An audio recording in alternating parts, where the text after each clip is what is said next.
এই দেশে যাত্রা হয়, কনসার্ট হয়, সার্কাস হয়, দুর্গা পূজা হয়, কালী পূজা হয়, কোনো অনুমতি লাগে না। আর এই দেশের মতো দেশে মুসলমান কোরআনের মাহফিল করবে, অনুমতি ছাড়া হয় না। পৃথিবীর জমিনে যত জাতি পাওয়া যায়, প্রত্যেকটা জাতির নির্দিষ্ট একজন স্রষ্টা আছে। হিন্দু ধর্মের কোনো নির্দিষ্ট স্রষ্টা নাই। হিন্দুদের এক একটা গোত্র যে শিবের আরাধনা করে, সে মনে করে তার স্রষ্টা হলো শিব। যে গোত্র ব্রহ্মার আরাধনা করে, সে মনে করে তার স্রষ্টা হলো ব্রহ্মা। যে গোত্র বিষ্ণুর আরাধনা করে, সে মনে করে তার স্রষ্টা হলো বিষ্ণু। যে গোত্র কৃষ্ণকে স্রষ্টা, কৃষ্ণর আরাধনা করে, সে মনে করে তার স্রষ্টা হলো কৃষ্ণ। বলে হিন্দুদের এক এক গোত্রের কাছে এক একজন খোদা, এক একজন স্রষ্টা, তাদের কোনো নির্দিষ্ট স্রষ্টা হয় না। এজন্য তাদের কাছে যদি জিজ্ঞাসা করা হয়, বলো তোমার স্রষ্টা কে, বলে বলতে পারি না। সময়ের দৃষ্টি কুরআন ও সুন্নাহর কথা বলে। রব চাহে তো এই মাহফিল আগামীতেও হবে। আপনি, আমি, আমরা আগামী বছর আবারও এইভাবে এই ময়দানে জুড়ে মিলে বসবো। তো দূরের কথা, আজ এখান থেকে সুস্থ শরীরে বাড়িতে ফিরে যাব, এর গ্যারান্টি আছে? কেন? বলে নিঃশ্বাসের কোনো বিশ্বাস নাই, সেকেন্ডের কোনো ভরসা নাই। নিঃশ্বাসের বিশ্বাস নাই আর সেকেন্ডের ভরসা নাই। কারণ এ দুনিয়াটা থাকার জায়গা না। এ দুনিয়া একদিন আপনাকে আমাকে ছেড়ে যেতেই হবে, এতে সন্দেহ নেই। সময় যখন আসবে, সময় যখন ফুরায়া যাবে, এক মুহূর্ত অতিরিক্ত সময় দেওয়ার ক্ষমতা পৃথিবীর কোনো শক্তির নাই। কেন? রব বলেন, ইদা জা আজালুহুম লা ইস্তাখিরুনা সাআতা ওয়ালা ইস্তাকদিমুন। বলে হায়াতের জিন্দেগি যদি শেষ হয়ে যায়, কাউকে এক মুহূর্ত অতিরিক্ত সময় দেওয়ার কোনো সুযোগ নাই। নির্ধারিত সময়ে নির্ধারিত জায়গায় তার জান কবজ করা হয়, ঠিক কিনা? আর হাজরিন, এই জমিনে অনেক বড় বড় বড় বড় বড় বড় হনুর আসছেন, কেউ কিন্তু থাকতে পারে নাই। এই জমিনের মধ্যে নমরুদ আসছে, নিজেরে খোদা দাবি করছে, থাকতে কিন্তু পারে নাই। এ জমিনে ফিরাউন আসছে, নিজেকে খোদা দাবি করছে, থাকতে। এ জমিনে কারুন আসছে, হামান আসছে, গাদ্দাফি আসছে, সাদ্দাম আসছে। গোটা দুনিয়ায় বেঈমান সাদ্দাত রাজত্ব করছে, কেউ কিন্তু থাকতে, আপনি আমিও থাকতে পারবো কেন? বলেন, এই নমরুদ দুনিয়াতে যখন খোদা দাবি করছে, আল্লাহ তাআলার সঙ্গে যখন শিরক করছে, যখন আল্লাহ তাআলার চাইতে বড় নিজেকে মনে করছে, আচ্ছা বলেন, এই নমরুদের পতনের জন্য আল্লাহ তাআলার পক্ষ থেকে কোনো বাহিনীর প্রয়োজন হয়েছে? হ্যাঁ? ইব্রাহিম নবীর কোনো বাহিনী না, মাত্র সামান্য একটা ন্যাংরা মশা, কি ঠ্যাং ভাঙ্গা মশা, জুতার ফিডার চোটে কলঙ্কের ইতিহাস নিয়ে দুনিয়ার থেকে পতন হয়েছে। কথা কন, কথা কন।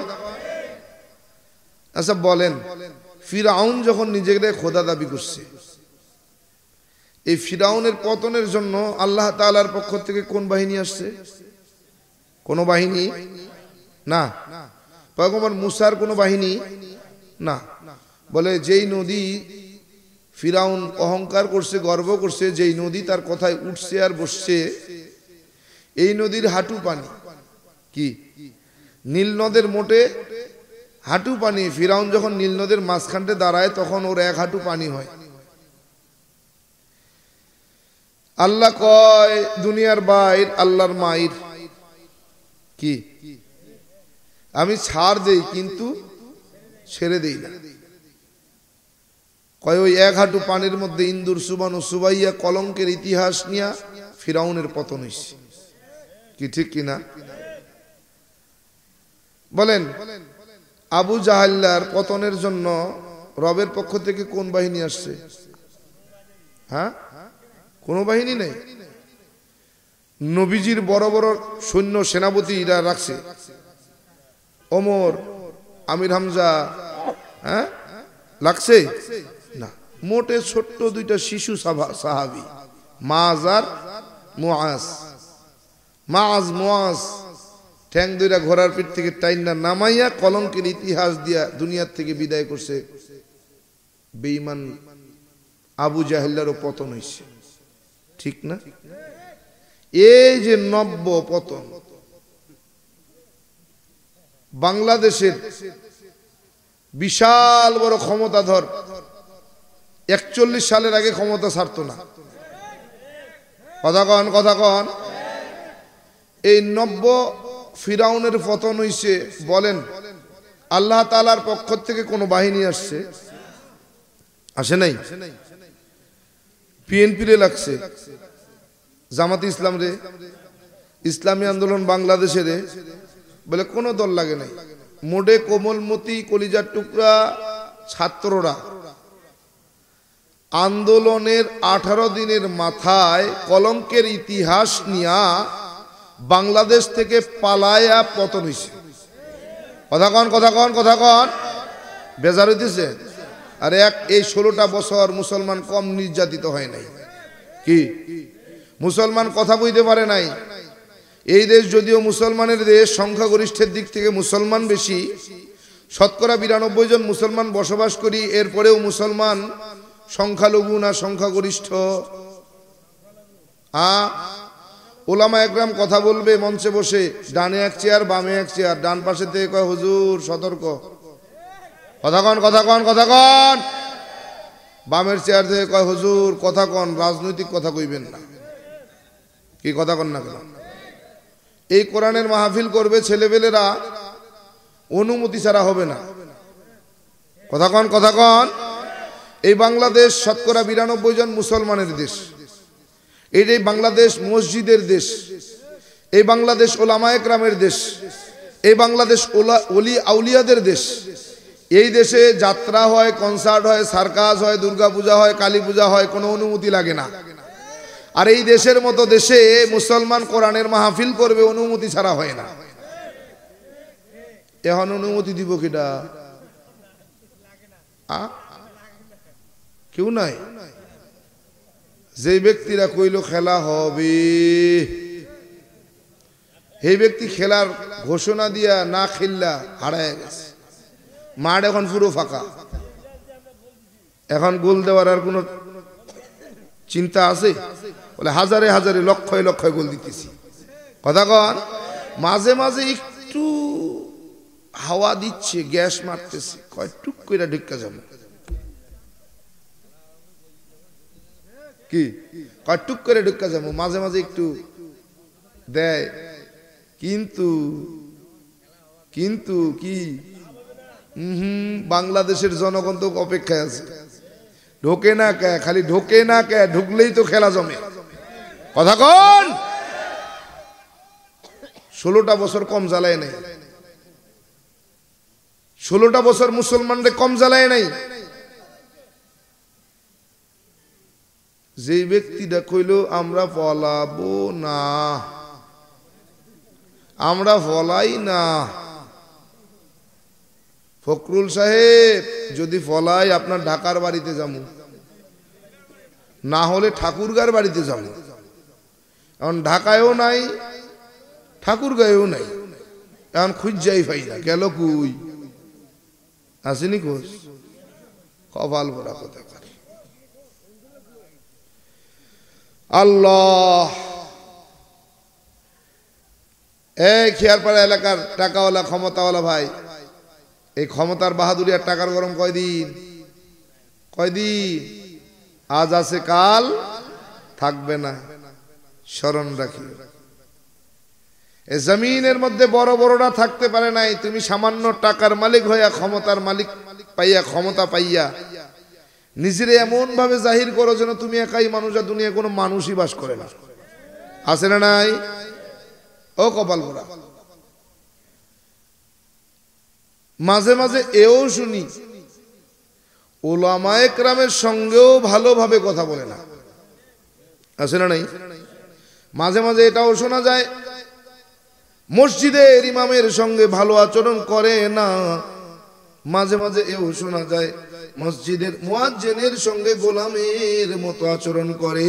এই টাকার গরম, ক্ষমতার বাহাদুরি কয়দিন, আজ আছে কাল থাকবে না।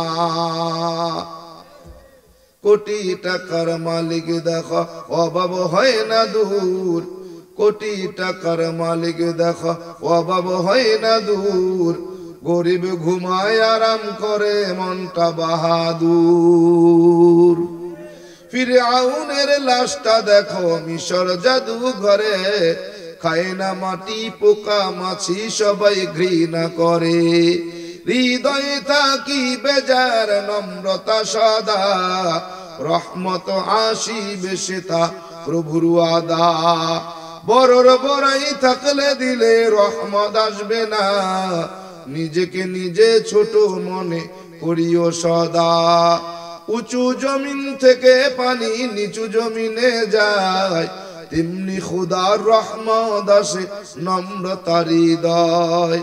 ভোগ বিলাসের বাড়ি গাড়ি পরে রবে সব, ভোগ বিলাসের বাড়ি গাড়ি পরে রবে সব, থাকতে সময় স্মরণ কর আল্লাহ আমার রব, থাকতে সময় স্মরণ কর আল্লাহ আমার রব। আমাদের রব কি? চিৎকার দিয়ে বলেন আমাদের রব কে? ইন্নাল্লাযীনা ক্বালু রাব্বুনাল্লাহ, ইন্নাল্লাযীনা ক্বালু রাব্বুনাল্লাহু থুম্মা ইসতাকামু ফালা খাউফুন আলাইহিম ওয়ালা হুম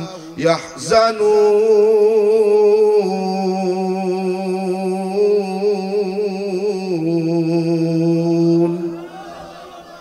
ফি কালামে জিন্দা কুরআনে হাকিম, একমতে উলায়া জালাস্তা কদিম, জামিউল আলমে ফিল কুরআনে হাকিম, তাকাসুরাত আনহু আফহামুর রিজালিন। আমাদের রব কি? হিন্দুরা তাদের ধর্মগ্রন্থ বেদের মধ্যে বলেন তত্র কমহ কশক একত্ব মনুপশ্চাৎ। রব আমার জানায়া দেন ইন্নাল্লাযীনা ক্বালু রাব্বুনাল্লাহ, নিশ্চয়ই যারা আমি আল্লাহ তাআলাকে রব বলে মেনে নিবে। কি বলে? যে আমাকে রব বলে স্বীকার করবে।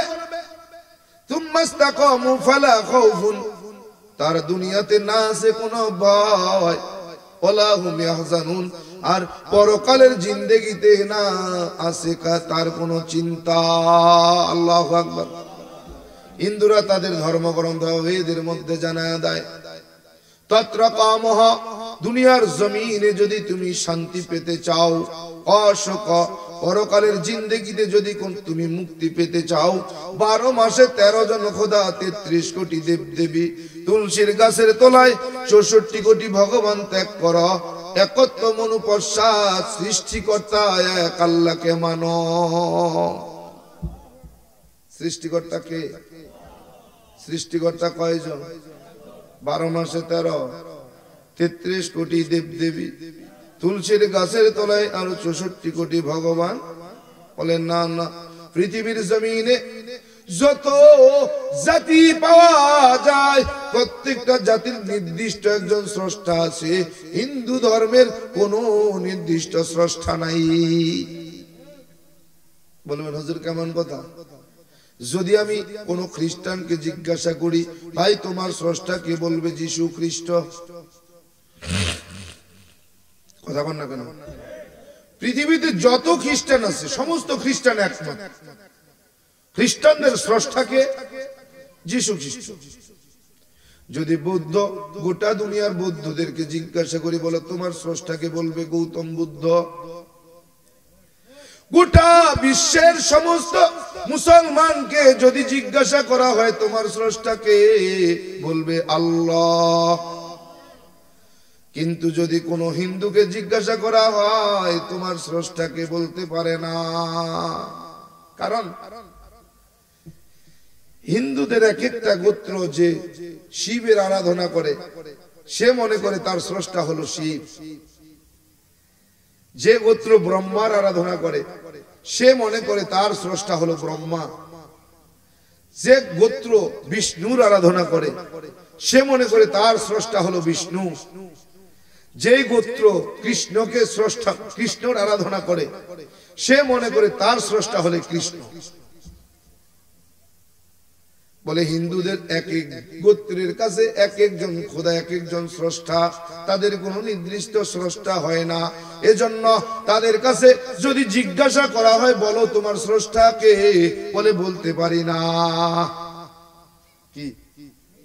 কিন্তু মুসলমান, যদি মুসলমানকে জিজ্ঞাসা করা হয় বলো তোমার স্রষ্টা কে, কে কে কে কে মুসলমানের স্রষ্টা কে? আল্লাহ। বলে কে তিনি? বলে তিনি হলেন রব। তিনি কে? রব। বলে কেমন রব? কাকে বলে রব? আলমে আরোহে রুহের জগতে রুহ গুলোকে সামনে এভাবে বসাইয়া রব কুরসির মধ্যে বৈশা বলতেছে, রুহের জগতে রুহদেরকে উদ্দেশ্য করে প্রশ্ন ছুড়ে দিয়েছে, আলাস্তু বিরব্বিকুম। প্রশ্ন ছোট, উত্তর অনেক বড়। এর ব্যাখ্যা যদি করতে যাই তো রাত চলে যাবে, দিন চলে যাবে, রাত চলে যাবে, দিন চলে যাবে। এরকম এক বছর যদি শুধু রবের ব্যাখ্যা করি, এই রবের ব্যাখ্যা শেষ করা সম্ভব নয়। রব এমন একটা শব্দ, আল্লাহ এ শব্দের ব্যাখ্যা করা সহজ, কিন্তু রবের ব্যাখ্যাটা অনেক বড়, যার ব্যাখ্যা করে শেষ করা যায় না। বলে কেমন?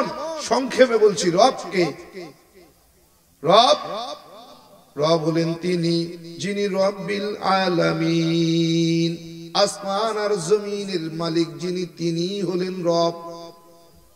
এক নম্বর কথা, রবের পরিচয় কি? রব হলেন রব্বিল আলামিন। বলে রবকে, বলে রব, রব হলেন তিনি যিনি আর রহমানির রহিম। রব হলেন তিনি যিনি পরম করুণাময় আর পরম দয়ালু, যার থেকে করুণা আর কারো বেশি নাই, যার থেকে আর কারো দয়া বেশি নাই, তিনি হলেন আমার রব। বলেন রবকে, বলেন রব হলেন তিনি, রব হলেন তিনি মালিক ইয়াউমিদ্দিন। বলে বিচার দিবসের মালিক যিনি। রবকে সুবহানাল্লাহ কইবেন না? রব হলেন বিচার দিবসের মালিক, যিনি বিচার করেন তাকে কি বলি আমরা? হ্যাঁ, বিচারক। তো যিনি বিচার দিবসের মালিক হবেন তাকে কি বলা দরকার ছিল? বিচারক বলার দরকার ছিল। কিন্তু বিচারক না বইলা কেন আল্লাহ হাকিম ইয়াউমিদ্দিন না বইলা মালিক ইয়াউমিদ্দিন বললেন? এখানেও বিশাল বড় একটা ঘটনা লুকিয়ে আছে। বলে বিচার দিবসের মালিক আর বিচার দিবসের বিচারক, দুইটা শব্দের মধ্যে পার্থক্য। বলে বিচারক যদি হয়ে যায়, রব যদি কাল বিচার দিবসের বিচারক হয়, বলে জান্নাত আর জাহান্নামে যাওয়ার জন্য সাক্ষী প্রমাণ লাগবে। সাক্ষী প্রমাণ ছাড়া জান্নাতে যাওয়া যাবে না, সাক্ষী প্রমাণ ছাড়া জাহান্নামে যাওয়া যাবে না। বলে কেন? বলে ও বান্দা, বিচারক যখন বিচার কার্য শুরু করে রে, বলে সাক্ষী ছাড়া বিচার কার্য সমাধান হয় না। বান্দা, তুমি দুনিয়ার জমিনে সব ভালো কাজ করছো, কাল হাসরের ময়দানে আল্লাহ তাআলার কাঠগড়ায় যখন আসামির কাঠগড়ায় দাঁড়াইয়া যাবা, রব যখন বলবে বান্দা বলো তুমি কিসের জন্য জান্নাতে যেতে চাও? এ বান্দা, বান্দা ডাক দিয়ে বলবে আল্লাহ দুনিয়ার জমিনে ভালো কাজ করলাম, কোনো খারাপ কাজ করি নাই। বলে সাক্ষী প্রমাণ পেশ করো। বলে সাক্ষী দিতে যাইয়া আমার ঘরের ভাই, আমার বোন, আমার প্রতিবেশী চাচা সাক্ষী দিতে যাইয়া, আরে সাক্ষী ঘুরে গেছে রে। বলে আব্দুর রহমান, যদি আমাকে তুমি সুপারিশ কইরা একটি নেকি দিয়া জান্নাতে নাও, তাইলে তোমার পক্ষে সাক্ষী দিব, নাইলে না। কি ওখানেও ঘুষের প্রয়োজন আছে না? নাই। ওখানে কি ঘুষ টাকা পয়সা দিয়া কয় নেকি দিয়ে জান্নাতে যাবো, জীবন বইরে গুনাহ করছি, নেকি ছাড়া তোর পক্ষে সাক্ষী দিতাম না। আর যদি নেকি ছাড়া সাক্ষী দিই, তাহলে তোর বিপক্ষে সাক্ষী দেব। কেমনে তুই জান্নাতে যাই? কি আল্লাহ তাআলা বলবে, আব্দুর রহমান সাক্ষী পেশ করো। সাক্ষী যদি তোমার পক্ষে সাক্ষ্য দেয়, তাইলে জান্নাতে যাবা। বিপক্ষে যদি সাক্ষী দেয়, তাইলে জাহান্নামে যাবা। কথা কয় না? বলে এই জন্য বিচার দিবসের বিচারক নই রে, আমি বিচার দিবসের মালিক। ওই বিচার দিনে আমার খুশি যা হবে, আমার মনে যাই চাবে, আমি তাই করব, কেউ প্রশ্ন করবে না। বলে কেমন? বলে ওই বিচার দিবসের দিনে আমি যখন মালিক হয়ে যাব, এই বিচার দিবসের মালিক, বলে আজকে বিচার হবে, বলে এই বিচারের সর্বশ্রেষ্ঠ মালিক হইলাম আমি। বলে আমার ইচ্ছা মতো বিচার কার্য হবে। বলে কেমন? বলে বান্দা, দুনিয়ার জমিনে তুমি সারা জীবন ভরে গুনাহ করছো, একটা নেকিও করো নাই, আজকে হাসরের ময়দান থেকে তোমার নিশ্চিত জাহান্নাম। বান্দা, আমি খুশি হইয়া আল্লাহ তাআলা, আমি রব যদি তোমাকে মাফ কইরা জান্নাত দিয়া দেই, কেউ প্রশ্ন করবে না। ও গোলাম, কারণ কি? বলে ওই বিচার দিবসের মালিক হইলাম আমি। আমি যা করব, কেউ আমাকে প্রশ্ন করার ক্ষমতা রাখে না। আমার ইচ্ছা হবে জাহান্নামীকে জান্নাতে দিয়া দিব, কেউ প্রশ্ন করবে না। আমার ইচ্ছা হবে জান্নাতীকে জাহান্নামে দিয়া দিব, কেউ প্রশ্ন করতে পারবে না। এর নাম হলো বিচার দিবসের মালিক। বলে আমি নই, আমি রব হলাম বিচার দিনের মালিক। যিনি বিচার দিনের মালিক, তিনি হলেন আমার রব। আল্লাহু আকবার।